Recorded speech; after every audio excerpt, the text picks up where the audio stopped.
কিন্তু আমি আর আমার বাবা, আমরা দুইজন তো কোনোদিন আওয়ামী লীগ করি নাই, সাপোর্টও করি নাই। আমার দাদারা, আমার দাদার বাবারা প্রথম দিকে তারা জাতীয় পার্টি ছিল। কত মানুষের কাছে ছড়িয়েছে যে এরা জামাত, এরা শিবির। হন্ড, তুই আমার কুষ্টিয়ায় খবর নিয়ে আয়, আমার 14 বংশ আওয়ামী লীগ। আমাদের দেশে এবার এমন অনেক লোক আছে যারা ঘুরায় গাড়ায় খা,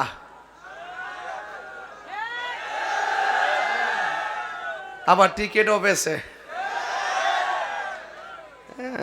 এরকম আছে কিছু, ঠিক না? আবার কিছু কিছু লোক আছে আখিরাতের বই দেখায় আকামও করে। হেডও তো কখন লাগবো? স্কুল বুঝি না, মাদ্রাসা বুঝি না, ছাত্র ছাত্রীগুলো শিক্ষকের কাছে নিরাপদ জায়গা। সেখানে যদি কোনো ধরনের অপ্রীতিকর ঘটনা ঘটে, তার মাথার টুপি আছে, গায়ে ফাগরি আছে, ফরনের টাই আছে, এটা আমরা দেখার টাইম নাই। হিডও তো কখন লাগবো?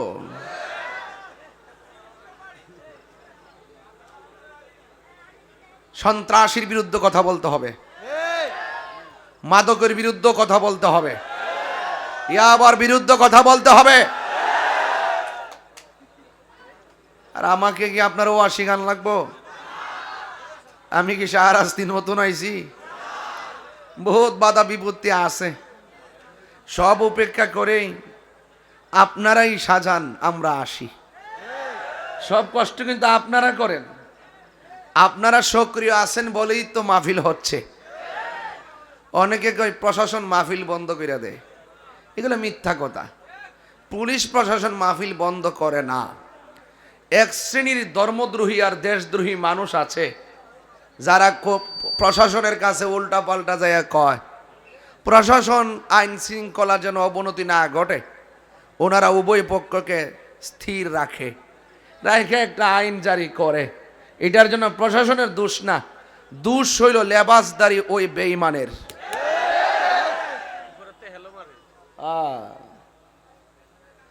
এই জন্য আপনাদের সকলকে সতর্ক থাকতে হবে। জায়গাটা ছোট হয়ে গেছে আর কি, আর একটু বড় দরকার ছিল। আর বুঝছি তো বৃষ্টি, সুন্নিরা কি কোনো বৃষ্টি মানে নাকি বেড়া? আমি তো কইতাছি তো, আপনি ছিলেন, আপনি শুনেন কি কই। এটা শাহরাস্তি বুগদাদি রহমাতুল্লাহ আলাইহির এলাকা, এটা একটা আধ্যাত্মিক প্রাণ কেন্দ্র। কথা বলেন ঠিক কিনা বলেন?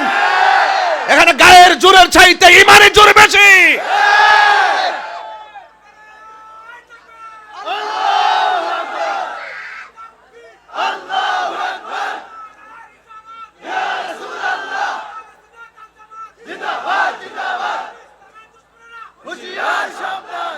আল্লাহু আকবার, জোরে বলেন। মানুষ অন্যায় করে কেন জানেন?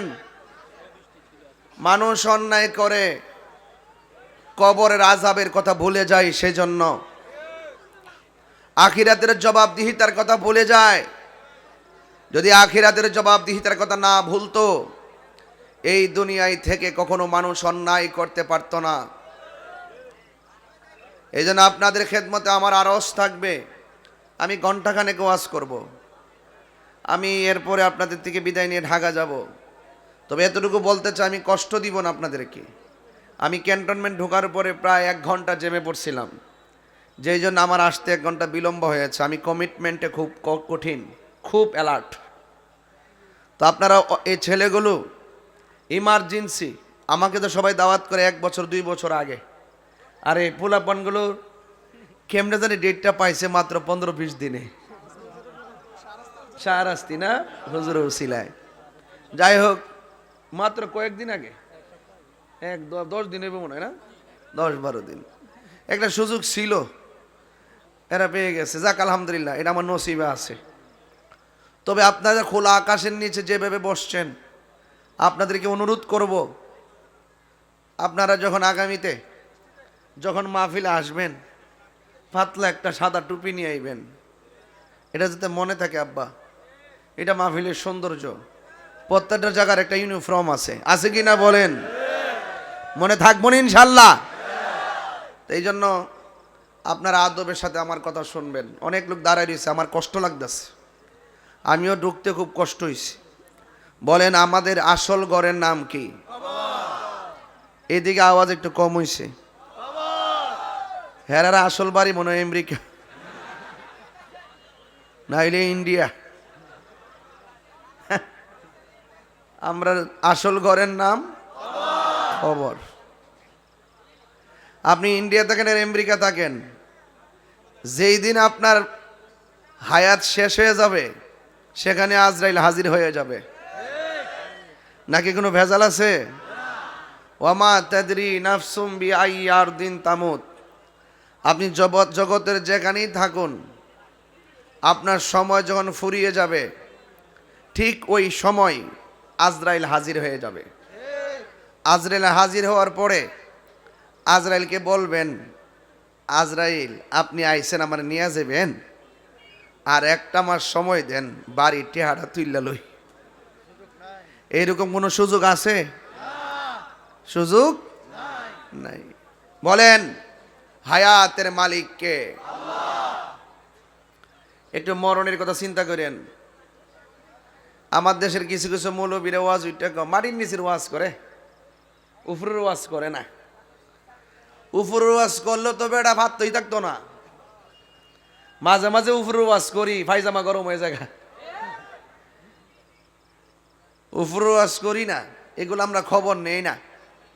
আমরা একটা খানকার মধ্যে থাকি, তরিকতের কাজ করি, কে আইলো কে গেল, এগুলো না আমরা অনেক সময় ভাবছি না।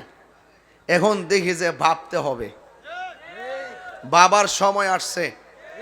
কারণ অনেকের মুখে মধু অন্তরে বিষ। এলাকার নেতারা যারা আছেন, সামাজিক দায়িত্বশীল যারা আছেন, আপনাদের কাছে একটা অনুরোধ করব। আমরা খানকায় থাকি, আমরা তো রাজপথে থাকি না। আমরা এমন খবর পাই যে আমাদের সুন্নি ইমামদের বিরুদ্ধে ষড়যন্ত্র চলে। চলে কি চলে না? এই ব্যাপারে সতর্ক থাকবেন আপনারা। আপনাদেরকে তো জিজ্ঞেস করবে, সুন্নি ইমামদেরকে মসজিদে নিয়োগ দিবেন, কারণ এই ইমামদের মাধ্যমে সমাজ নিরাপদ, ধর্ম নিরাপদ, রাষ্ট্র নিরাপদ। কথা বলেন ঠিক না বেঠিক?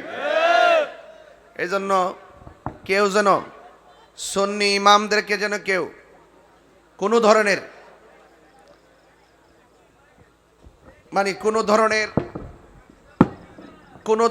কোনো আচ্ছা শেষ চলবে না, হ্যারেন্স করতে না পারে। কথা কি বোঝাইতে পারছি আমি? আমরা শান্তিতে আছি, শান্তিতে থাকতে চাই। বলেন একজন এসপি সাহেবের শরীরে যেই কাপড়টা লাগবো একটা রিক্সাওয়ালার গায়ের মধ্যে সেম কাপড় নাকি পার্থক্য আছে? বলেন কাপড়ের রংটা কি? আরে বড় করে এখন না, কাপড় রং কি?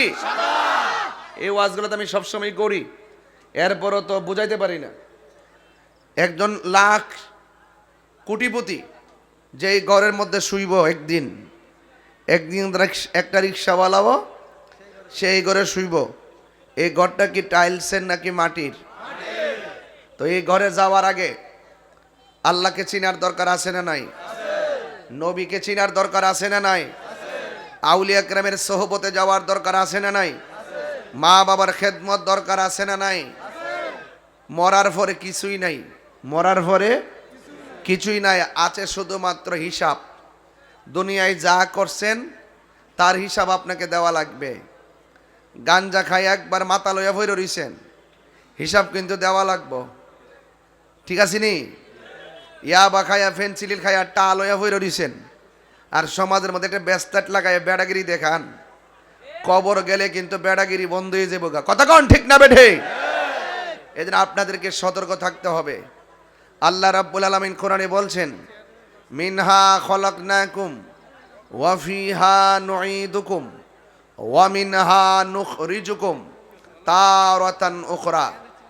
এই মাটিতেই আমাদেরকে সৃজন, মাটি থেকে সৃজন করা হয়েছে, এখানেই আমাদেরকে দাফন করা হবে। এই কবর থেকে একদিন উলঙ্গ অবস্থায় আমাদেরকে হাসরের ময়দানে উঠতে হবে। এই বিষয় নিয়ে আমাকে আলোচনা করার কথা বলেছেন আল্লাহ রাব্বুল আলামিন। কোরআনে বলছেন, কুল্লু নাফসিন যায়িকাতুল মাউত। এই পৃথিবীতে যত প্রাণী আছে সব প্রাণীকে মৃত্যুর স্বাদ গ্রহণ করতে হবে। বলেন হায়াতের মালিক কে? আল্লাহ রাব্বুল আলামিন বলছেন ইন্নাহু হুয়া ইউবদিউ ওয়া ইউঈদ। আল্লাহ হলেন তিনি যিনি তোমার শুরুর মালিক, যিনি তোমার শেষের মালিক। আমার শুরু হয়েছে জন্ম দিয়ে, শেষ হয়ে যাবে মৃত্যু দিয়ে, কিন্তু মৃত্যুর পরে আপনি মনে করবেন না সব শেষ। মৃত্যুর পর আর কোনো মৃত্যু, যেই জীবনটা দেওয়া হবে এই জীবনের পর আর কোনো জীবন নাই, আর কোনো মরণ নাই। এটাকে বলা হয় আখিরাত। মৃত্যুর পরের জীবনকে আখিরাত বলে। পুঙ্খানুপুঙ্খানু জাররা জাররা পরিমাণ হিসাব নেওয়া হবে। সেখানে কোনো লবিং চলবে না, কোনো ধরনের তদবির